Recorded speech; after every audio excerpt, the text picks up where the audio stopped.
Assalamualaikum warahmatullahi wabarakatuh.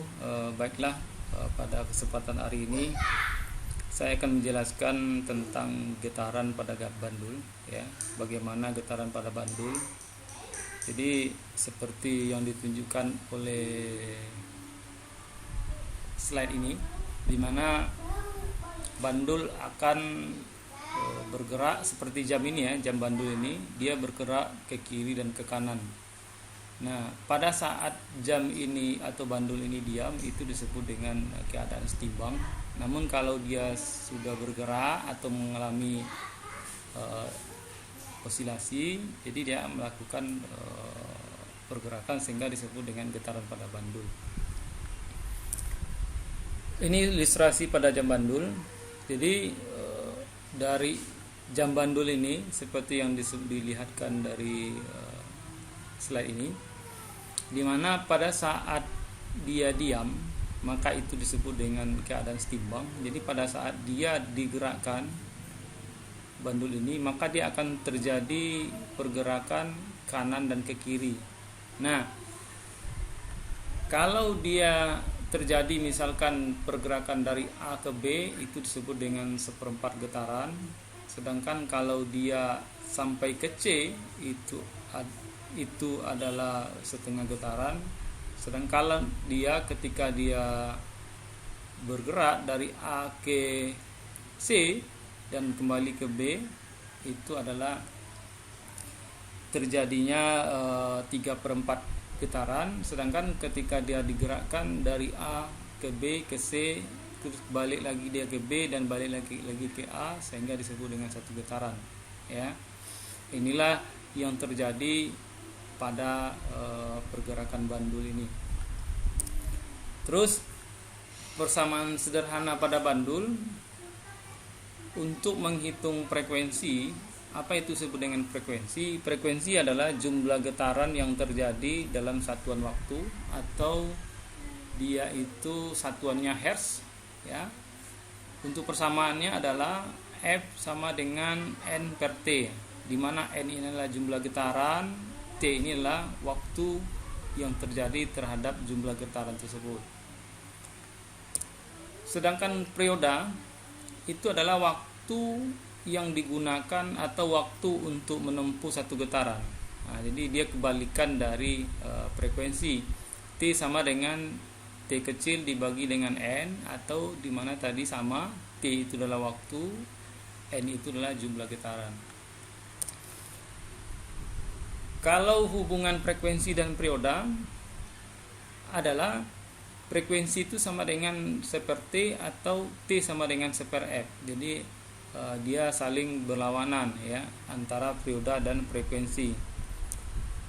Nah, persamaan sederhana pada bandul, perhatikan bandul ini. Jadi bandul tadi sudah bergerak dia dari, misalkan bandul ini dalam kesetimbangan pada kondisi di B, pada saat kita gerakkan ke C, sehingga dia akan membentuk yang namanya simpangan sudut, ya. Simpangan sudut seperti ini adalah sudut theta. Nah, pada saat simpangan sudut terbesar, misalkan dia diayunkan sampai dia menuju titik ketinggian yang paling tinggi, nah, itu disebut dengan simpangan maksimum. Nah, pada saat simpangan maksimum ini, bandul akan mengalami gaya pemulih. Nah, gaya pemulih adalah gaya yang mengarah ke arah kiri. Nah, inilah yang disebut dengan gaya getaran pada bandul. Sedangkan terhadap gravitasi bumi, maka ini disebut dengan berat, dihubungkan oleh gaya gravitasi bumi. Nah, sedangkan gaya tarik tali, ya, tali bandul ini disebut dengan gaya tegangan tali. Nah, atau disebut juga dengan gaya sentripetal. Nah, ilustrasinya seperti ini. Ini panjang tali, ini adalah simpangan, ya. Terus ini adalah gaya tarik bandul atau gaya pemulih pada ayunan bandul. Sedangkan inilah berat benda atau berat bandul. Nah, ini adalah gaya tarik atau gaya tegangan tali atau gaya sentripetal. perhatikan ini adalah persamaan yang terjadi pada saat bandul mengalami tarikan maksimum atau simpangan sudut maksimum, maka bandul ini akan terjadi gaya-gaya seperti ini. Nah, misalkan tadi beratnya adalah massa bandul dikali dengan gaya gravitasi bumi, sedangkan untuk gaya pemuli, kenapa di sini ada minus? Karena gaya pemuli itu adalah gaya yang berlawanan terhadap gaya yang ditimbulkan. Jadi kita buat di sini minus. Minus massa dikali gaya gravitasi sin theta. Nih, karena dia mengalami sudut theta ini. Atau minus W dikali dengan sin theta. Sedangkan untuk persamaan gaya tegangan tali, yaitu gaya yang tadi seperti ini, yaitu massa kali gaya percepatan gravitasi bumi dikali dengan cos theta. Nah, ini tanda negatif tadi saya sampaikan bahwa itu adalah arah gerakan, arah yang berlawanan dengan gaya tariknya. Khusus persamaan gaya pemuli pada sebuah bandul. Jadi kita kembali mengingat dasar-dasar matematika, yaitu persamaan trigonometri. Jadi ketika bandul berada pada posisi simpangan maksimum atau simpangan sudut maksimum, maka kita ilustrasikan dia seperti vektor ini, ya, gambar vektor. Kita tarik ini. Jadi ini adalah gaya tegangan tali, ini adalah beratnya, gaya beratnya, ini adalah gaya pemuli tadi. Nah, kita ambil, kita buat dia seperti vektor, ya. Jadi gaya pemuli ini sebenarnya kalau kita buat di sini, maka dia bisa seperti ini, ya. Atau sudut theta ini, nah sudut yang berseberangan atau di sini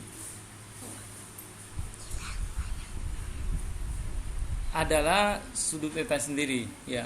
Maka kita ilustrasikan misalkan seperti ini, gaya pemuli ini kita posisikan di sini dia, sehingga gambarnya seperti ini. Ini adalah untuk berat bandul, ini adalah gaya pemuli, ini adalah gaya tegangan tarik tali.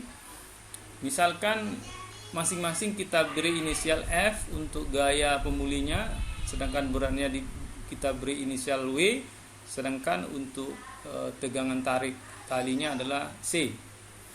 Nah, kita kembali ke persamaan trigonometri. Ketika kita buat sudut di sinilah sudut theta, ya, sudut theta, maka persamaan yang berlaku terhadap aturan sinus baik maupun kosinus maupun tangen seperti ini, ya.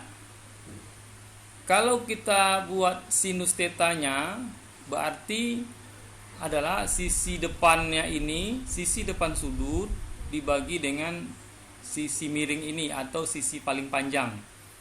Atau kita biasanya pada saat kita sekolah dulu itu disebut dengan depan, ya, depan perpanjang. Depan perpanjang.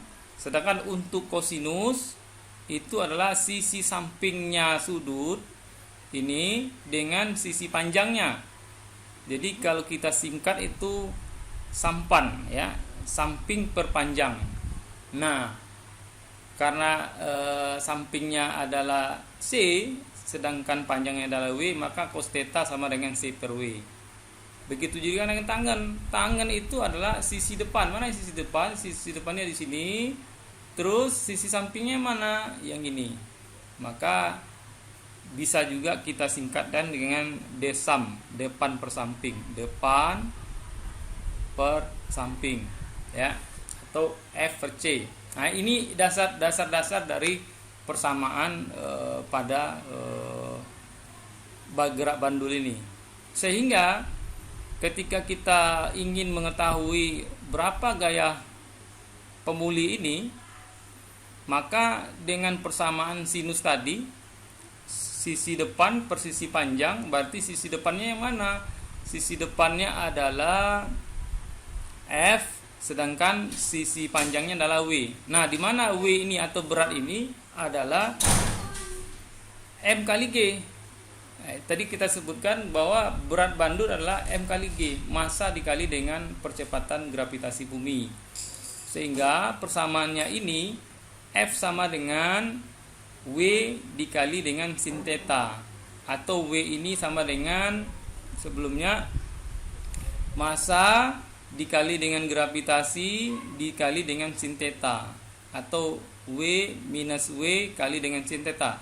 Nah, kenapa kita kasih tanda negatif? Tanda negatif ini adalah menunjukkan arah.